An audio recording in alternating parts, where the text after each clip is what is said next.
You won't believe the audacity. Karen's teenage son actually tried to snatch my Lamborghini right out of my driveway, shouting that his mom rules everything around here. What happened next? Let's just say his little stunt ended in flashing red and blue lights.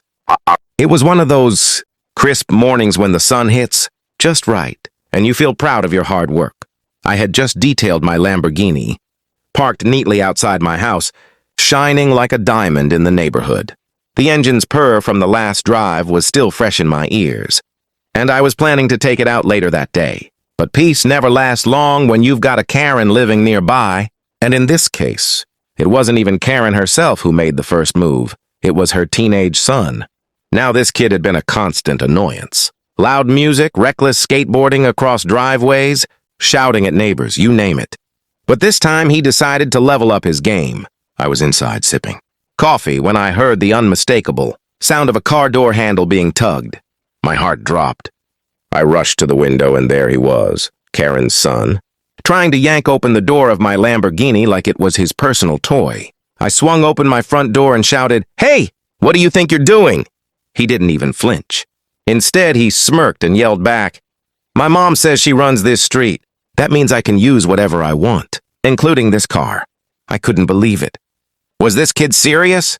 The arrogance in his voice was unreal. My Lamborghini wasn't just a car, it was years of sweat, late nights and sacrifices. And here was a teenager, barely old enough to drive legally, trying to claim it like it was his. I marched toward him, and that's when the situation escalated.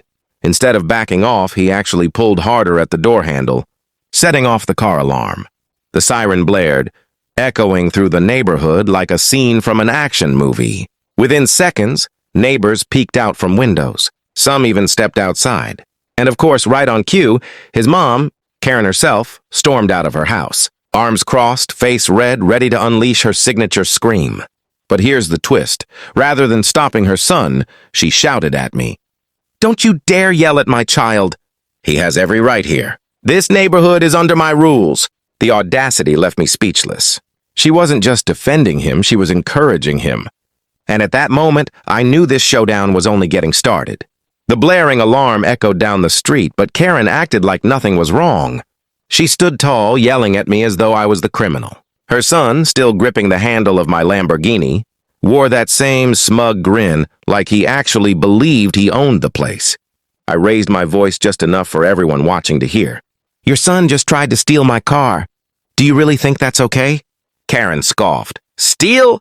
Don't be ridiculous. He was borrowing. And since I'm president of this block, I can authorize it." The neighbors muttered among themselves. Some shook their heads. Others whispered, clearly stunned by the boldness. I could see Mr. Thompson across the street pinch the bridge of his nose in frustration. He'd dealt with Karen's antics before. I turned back to her. "You can't authorize theft. This is my car. He has no right to touch it." Her son cut in, voice dripping with arrogance. "Mom said I could drive it around. And if she says so, that means you can't stop me." He tugged again, but the locked door refused to budge. Every pull made the alarm scream louder. I took a step forward, ready to put an end to this nonsense. But Karen threw up her hand like a traffic cop. "Don't you dare get near my child. If you so much as raise your voice again, I'll call the HOA and have you banned from every community event." That almost made me laugh out loud. HOA? This wasn't about a neighborhood barbecue. This was about someone trying to take my Lamborghini in broad daylight. I glanced around and noticed more neighbors pulling out their phones. They were recording. The story was spreading live, and Karen didn't even realize she was digging her own grave. "Karen," I said firmly, "your son is trespassing. If he doesn't back away right now, I'm calling the police." She smirked, waving her hand dismissively. "Oh, go ahead, call them. They won't do anything. Everyone here knows I'm in charge." That was the breaking point. I pulled out my phone and dialed. Loud enough for the cameras to pick it up. I said, "Yes, I need officers at address. A teenager is attempting to break into my vehicle. His mother is interfering." The boy's smug grin faltered for the first time. Karen's eyes widened, but she quickly masked it with another shout. "They won't believe you. I'll tell them you threatened my son." But little did she know. The entire neighborhood had already captured, every second on video. This wasn't going to end the way she thought. The sound of sirens in the distance was like music to my ears. Karen, however, stiffened instantly. Her son's cocky expression melted into nervous glances at the neighbors still filming. He whispered something to her, but she waved him off. She still believed she could bluff her way through this. I stood calmly near my Lamborghini, arms crossed, waiting.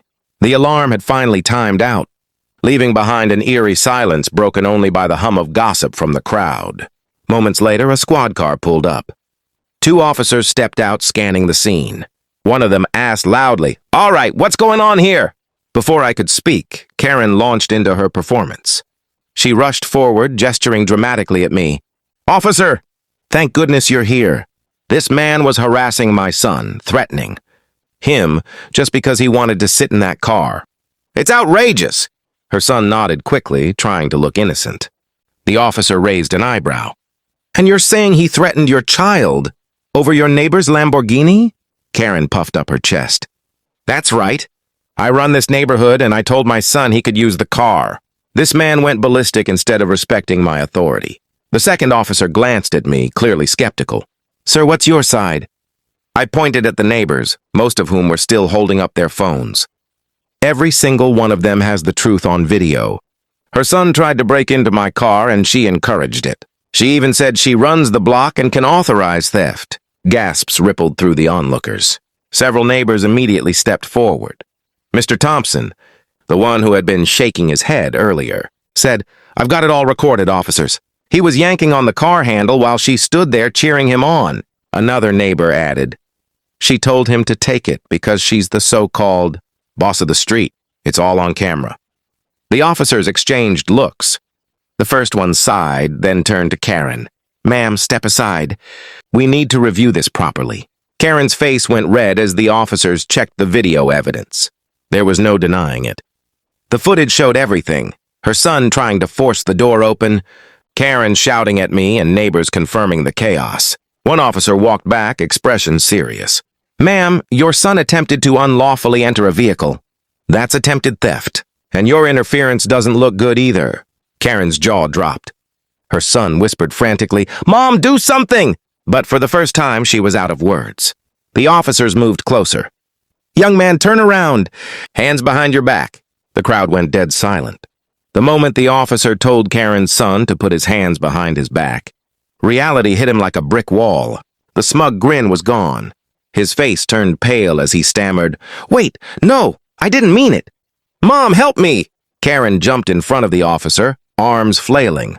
"You can't arrest my son. He's just a kid. He didn't do anything wrong." But the officer was firm. "Ma'am, we have clear video evidence of him attempting to enter a vehicle without permission. That is a crime, regardless of age." The crowd watched, silent but eager.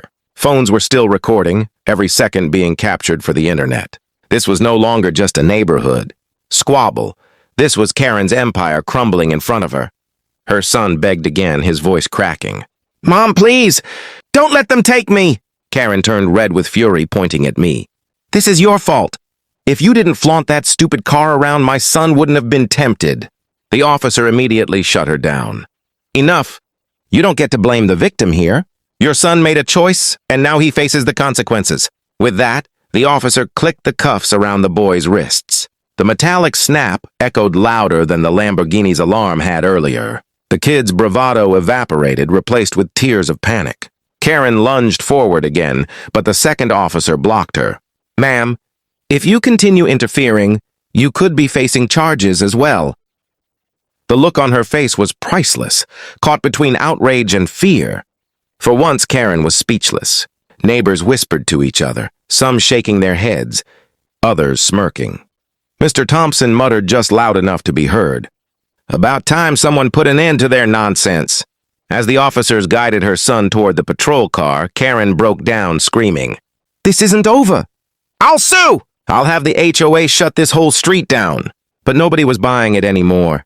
The authority she bragged about for years had vanished in an instant. I stood quietly, not celebrating, just relieved. My Lamborghini was safe, and the truth had finally been exposed. The officers gave me a nod of reassurance before driving off with Karen's son in the back seat. The crowd slowly dispersed, still buzzing about what they'd witnessed. And as I stood by my car, I realized something.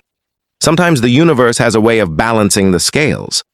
Karen thought she ruled everything, but in the end, her arrogance destroyed her own household. And as for me, I got to watch justice arrive in the form of flashing lights and a pair of handcuffs.